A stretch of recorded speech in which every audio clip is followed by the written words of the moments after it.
Hello everyone, welcome to Borthakur's IAS Academy, Northeast's premier institute for UPSC, APSC and NPSC preparations. I'm your friend Atreyi and today I'm here with another segment of Current Affairs 365 dated 11th of November 2021. Current Affairs 365 is your one-stop solution for any news and updates which will help you prepare for your civil services examination, and along with that it is also going to be beneficial for any other Assam state government services. So don't forget to like it, share this video and subscribe to our YouTube channel. You can also follow us on Facebook as well as Instagram for any further job related notifications. The first news for today is about the Global Resilience Index initiative. A group of 10 organizations have launched this index, and this is going to be the world's first curated open source reference index. This index was launched to build a universal model that is going to help assessing resilience to climate risks. And along with that, it is also going to provide some reference data on climate and natural hazard risks so that it can protect the populations and emerging economies, particularly the developing countries, and will also provide a basis for mobilizing the investments which has been uh, made so far in order to meet the Paris goals when it comes to climate resilient development. There are two major goals which they want to achieve. First is that they want to provide a global open reference risk data so that it can be used in the insurance risk modeling. And along with that, they also want to provide some shared standards and facilities that can be applicable for in different areas, like for national adaptation planning and reporting.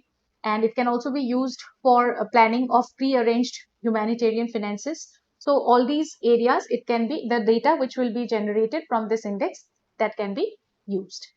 And next is that this index has been initiated with a partial funding and some kind of contributions from the insurance sector and partner institutions, which are Coalition for Disaster Resilient Infrastructure, CDRI, and next one is the CCRI, that is Coalition for Climate Resilient Investment.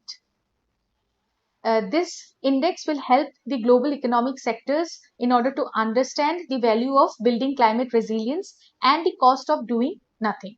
This will also address the data emergency which is contributing currently towards this climate crisis, and it will allow the asset owners to compare the portfolio risks which are generated across geographies and hazards, and will help the countries to prioritize their national adaptation investments.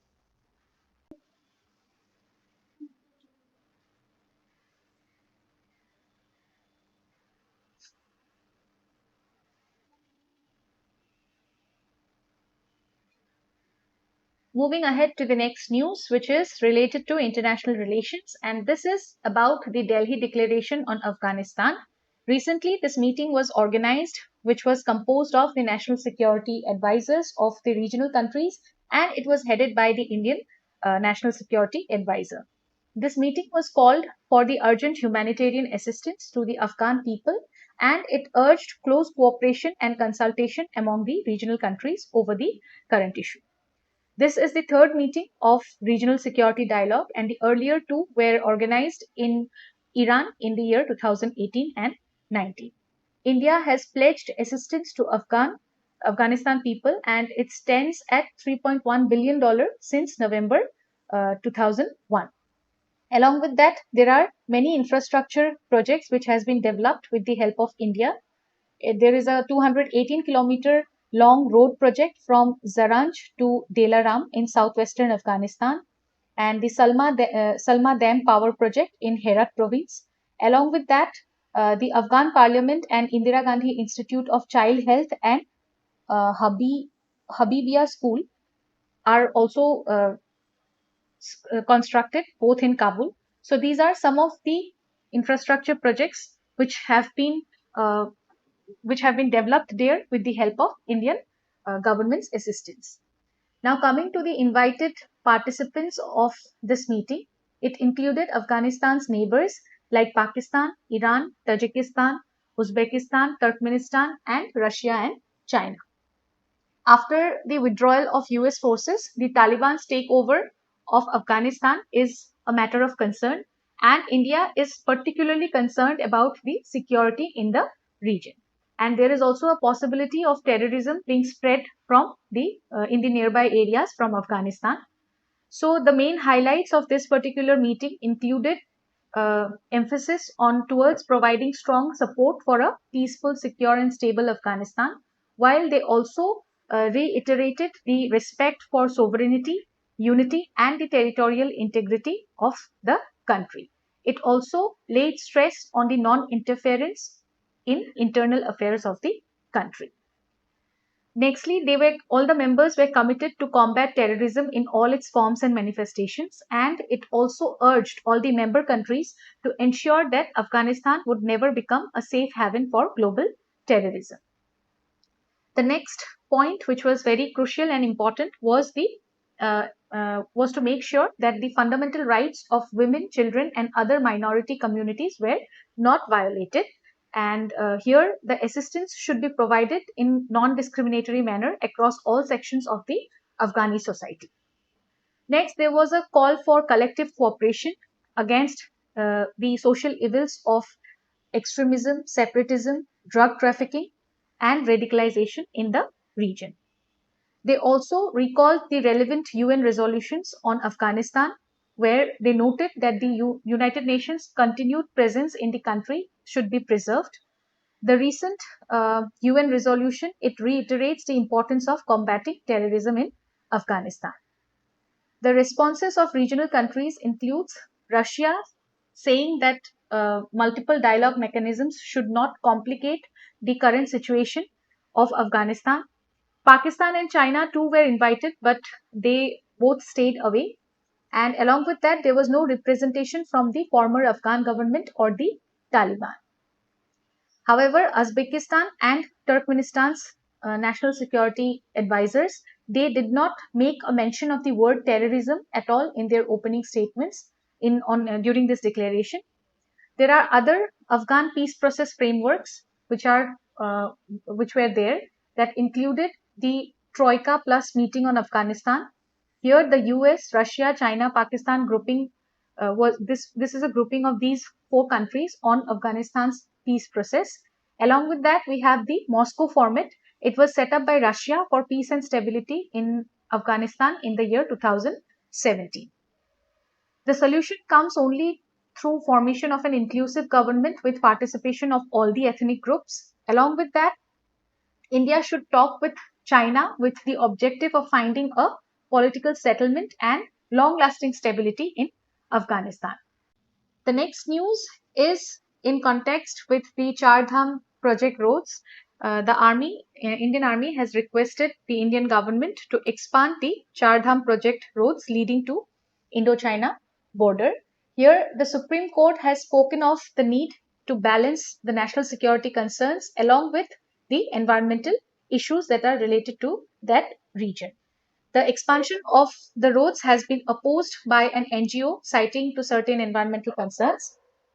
The major objective of the Char Dham project is towards improving the connectivity of the centers, which are Badrinath, Kedarnath, Gangotri, and Yamunotri. They are working towards making the journeys of our Indian citizens to these centers safer, faster, and way more convenient. This project will widen almost 900 kilometers of the highways connecting the pilgrimage sites, along with the Tanakpur-Pittorgarh stretch of the National Highway number 125. This is a part of the Kailash Mansarovar Yatra route, and this project can also act as the strategic feeder roads which will connect India-China border along with Indian Army camps that are placed in Dehradun and Meerut. These are the missile bases, and heavy machineries are also located in these army camps. The implementing agency of this project is the Uttarakhand PWD, Border Roads Organization, and also the National Highway and Infrastructure Development Corporation Limited. This is a fully owned company of the Ministry of Road Transport and Highways. Now, coming to the major environmental concerns related to this project, there is the possibility of destruction of around 690 hectares of forests, and this can also lead to a loss of around 20 million cubic meters of soil, evacuation of 20 million cubic meters of soil. And this ruthless uprooting of vegetation in order to widen the roads, it can cause some loss of biodiversity and regional ecology. Along with that, also because of indiscriminate blasting during road construction, that leads to cracks in soil and rocks, and this may further enhance the possibility of flash floods in those areas in the upcoming future. Now, the next news is about uranium stockpile by Iran. This news will be tagged under GS paper 2 related to bilateral groupings and agreements and also important international institutions. Iran's Atomic Energy said that its stockpile of 20% enriched uranium has reached over 210 kgs. And in April this year, the International Atomic Energy Agency also informed that Iran had begun the process of enriching uranium to 60% fissile purity at an above ground nuclear plant. Under the 2015 nuclear deal between Iran and the world powers, Iran was not meant to enrich uranium above 3.67%. Enriched uranium above 90% can be used for nuclear weapons, and natural uranium, it consists of two different isotopes, 99% of uranium 238 and only around 0.7% of uranium 235. The enrichment process, it increases the proportion of uranium 235 through the process of isotope separation, where 238 is separated from a mixture of both 238 and 235. For nuclear weapons, the enrichment is required for up to 90% or more, which is known as weapons grade uranium. The low enriched uranium, it typically has around 3 to 5% concentration of uranium 235, and that can also be used to produce fuel for commercial nuclear power plants. Uranium enrichment process, it increases the concentration of uranium 235 atoms by removing the uranium 238, and that means it can be further used for nuclear fuels or bombs. The weapon grade uranium, it contains 90% of uranium 235. The tricky process here is that enrichment becomes way more easier and it requires fewer centrifuges when it moves into a higher purity. That means in order to get 90% purity, it is easier if we start from 20% of 20% pure uranium, and furthermore easier if the process starts from 60%. So how a centrifuge separates the uranium atoms, it can be it is first fed into a centrifuge as a gas which is called uranium hexafluoride. Here the heavier U238, it is separated from the lighter U235 by spinning through a centrifugal force. Here very high speed motors are used for conducting the spinning process, and in that process of spinning, the heavier U238, it falls to the bottom and it gets removed. On the other hand, the lighter uranium 235, it floats to the top and is collected for being used in the nuclear reactors. As per the nuclear deal, which which was named as the Joint Comprehensive Plan of Action, Iran, along with the P5+1 group of world powers, they agreed on a long-term deal on its nuclear program. Under this deal, the country of Iran, it agreed to curb its nuclear activity in return for lifting up of sanctions and access to global trade. The agreement also allowed Iran to accumulate small amounts of uranium for research purpose, but it banned the enrichment of uranium, which is used to make reactor fuel and nuclear weapons. But in May 2018, the US government abandoned this deal, criticizing that it was flawed, and also tightened its sanctions. After the sanctions were tightened, Iran has been steadily breaking some of its commitments and is trying to pressurize the remaining signatories to find a way which will provide the sanction relief. And this was all for today. Thank you so much for watching this video. I hope it will be helpful. Don't forget to like and share this video and subscribe to our YouTube channel. I'll see you all again tomorrow with another segment of Current Affairs 365 only on Borthakur's IAS Academy, Northeast's premier institute for UPSC, APSC and NPSC preparations. Till then, take good care of yourselves and keep learning. Bye-bye.